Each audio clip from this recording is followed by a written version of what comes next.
बिस्मिल्लाहिर्रहमानिर्रहीम। एहसास एक ऐसा कमाल है, जब किसी में बेदार हो जाए तो वो पिघलते लोहे की तरह हो जाता है।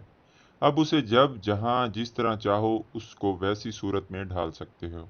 और फिर दुनिया के सब रिश्ते लफ्ज़ों से नहीं, असल एहसास से ही बनते हैं। जिन रिश्तों में एहसास का हुस्न पाया जाता है, वो रिश्ते सीसा पिघलाई इस दीवार की तरह होते हैं जो लाख कोशिश के बावजूद भी ना टूट पाए।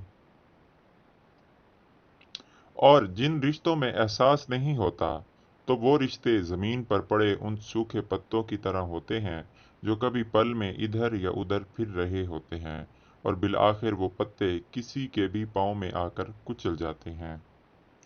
इसलिए अपने अंदर एहसास का मादा पैदा करो, ताकि सबसे बड़ी ताकत अगर किसी के पास हो भी तो वो आपके पास हो, जिसको एहसास कहा जाता है। दोस्तों, इस वीडियो को आगे लाजमी शेयर करें, क्योंकि इस वीडियो से हो सकता है किसी इंसान का भला हो सके।